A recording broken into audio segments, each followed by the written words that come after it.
खबरों की शुरुआत यदि सवालों से करें तो आपको हैरानी होगी। तो आप हो लीजिए हैरान, क्योंकि इस खबर की शुरुआत सवालों से ही होगी। सवाल नीतीश कुमार की सरकारी सिस्टम से है। क्या यह सिस्टम काम करना भूल चुकी है? सवाल मधुबनी के प्रशासनिक महकमा से भी है। क्या यह महकमा जनता के दुख तकलीफ को दूर करना नहीं चाह रही है? सवाल सबसे बड़ा यह है, क्या सत्ता दल और खासकर भाजपा विधायक नीतीश मिश्रा का अधिकारी नहीं सुन रहे हैं?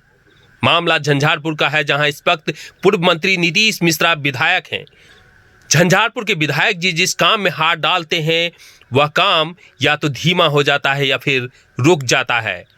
कयास यह लगाए जा रहे हैं, विधायक जी जदयू का दामन छोड़कर भाजपा में शामिल हो गए, इसलिए उनके काम में अड़ंगा लगाया जाता है। इसलिए तो विधायक जी को पत्र लिखकर प्रशासन को सूचना देना पड़ा कि वे जल निकासी पर प्रशासनिक रवैये से खुश नहीं हैं और प्रशासन के विरुद्ध वे धरना देने जा रहे हैं। एक सत्ता दल के विधायक का धरना देने जैसी बात कहना भी सरकार के काम पर बड़ा सवाल खड़ा करती हुई प्रतीत होती है।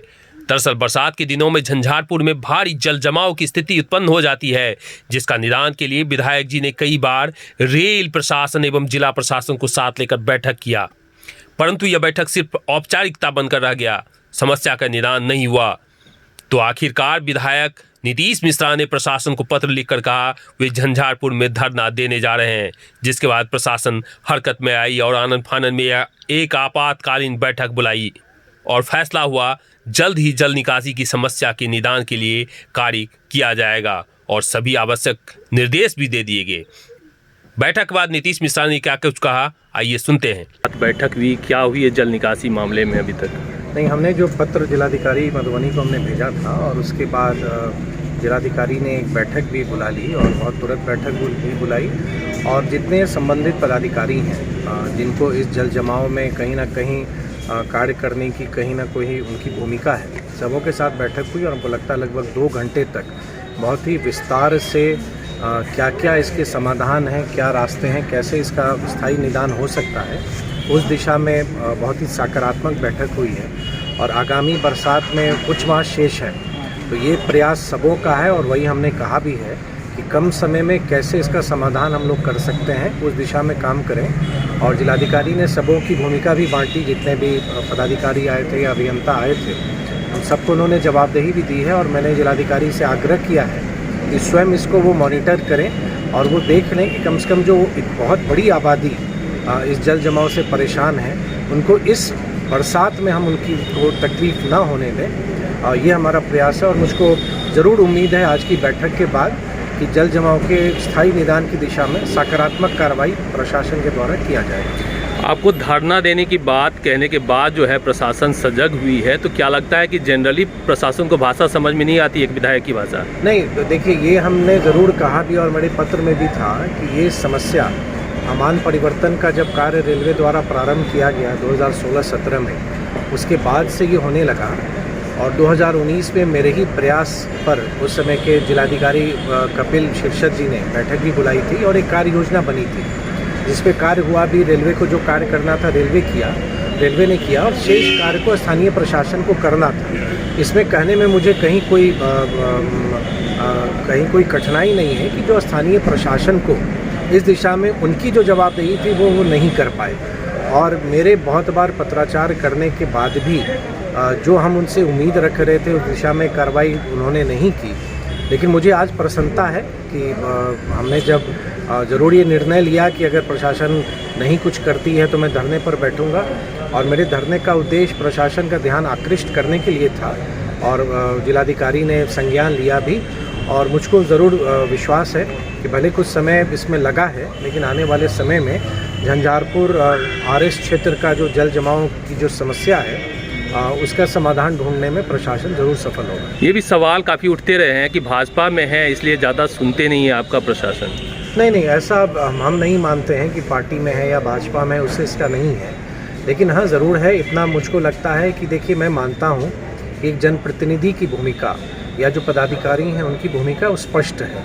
हम लोगों को जनता ने चुना है और हम उनकी आवाज़ हैं और हम जब जिन समस्याओं को लेके आगे बढ़ते हैं तो पदाधिकारियों से ये उम्मीद ज़रूर रहती है कि उन समस्याओं का वो संज्ञान लें और उसके जो उसका समाधान है उस दिशा में वो कार्रवाई करें।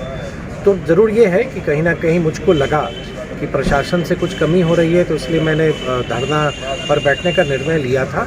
लेकिन ठीक है, अब जब इन्होंने संज्ञान लिया है और एक उच्च स्तरीय बैठक भी बुलाई, तो मुझको लगता है कि आने वाले समय में सबों के प्रयास से जनता को जो परेशानी हो रही है उसके समाधान की दिशा में हम लोग ज़रूर काम कर पाएंगे। क्या कुछ समय बाउंडिंग हुआ है, कितने समय में काम हो जाएगा? देखिए, ये ज़रूर है, क्योंकि हम तो ये मानते हैं कि जून से मानसून आता है, तो उससे पहले का समय हमारे पास ही है। और बीच में थोड़ी ये कठिनाई भी है कि ग्रामीण क्षेत्र और वो जो ये क्षेत्र है अभी नगर परिषद में उसका अभी उत्क्रमण हुआ है, फाइनल नोटिफिकेशन उसका नहीं हुआ है। कुछ लोगों ने आपत्ति भी उस पर दी है कि ग्राम पंचायत को ही रहने दिया जाए। वो कुछ उसमें ज़रूर कुछ अब हमको लग रहा है थोड़ा सा भी संशय है उसमें, लेकिन उसके बावजूद जैसे हमारा ग्रामीण कार्य विभाग है या जो क्षेत्रीय अभियंत्रण संगठन है या हमारा नगर पंचायत जो पूर्व से हमारे अभियंता वहाँ कार्यरत हैं, सबों को जिलाधिकारी ने काम दिया है। और मुझको लगता है कि अब अंत में सरकार का जो भी निर्णय होता है, फाइनल नोटिफिकेशन नगर परिषद का जब भी हो, लेकिन तब तक जिनके जिम्मे जो काम है उसको हम लोग काम करें। और हमारे जो लखनऊ प्रखंड के प्रमुख हैं वो भी थे, और हमने भी कहा है कि मेरे स्तर से भी अगर कुछ हो सकता है वो हम लोग करें। रेलवे के भी पदाधिकारी थे, तो सबों के प्रयास से, ये कोई एक व्यक्ति या एक पदाधिकारी समस्या को दूर नहीं कर सकता है। सबों के प्रयास से ही इस समस्या का स्थायी निदान हम लोग कर पाएंगे। ऐसी ही सभी खबरों के लिए आप देखते रहिए बिहार 24 सच से सामना। नमस्कार, मेरा नाम सोहन प्रसाद है। मैं खुद एक हेयर स्टाइलिस्ट हूँ। लेडीज़ का हेयर कटिंग करता हूँ, कलर, एवरीथिंग हेयर से रिलेटेड। मैं पटना में हूँ, पटना में भी है। और झंझारपुर वासियों के लिए खुशी का एक है मौका कि जो लोग पहले दरभंगा पटना जाते थे हेयर से रिलेटिव या मेकअप से रिलेटिव, काफ़ी एक्सपेंसिव पड़ता था, उनके लिए एक अच्छा मौका है। मैं काफ़ी बड़ा सेटअप लेकर आया हूँ। मेरा स्टाफ सब बाहर का है, पंजाब का है, दिल्ली का है।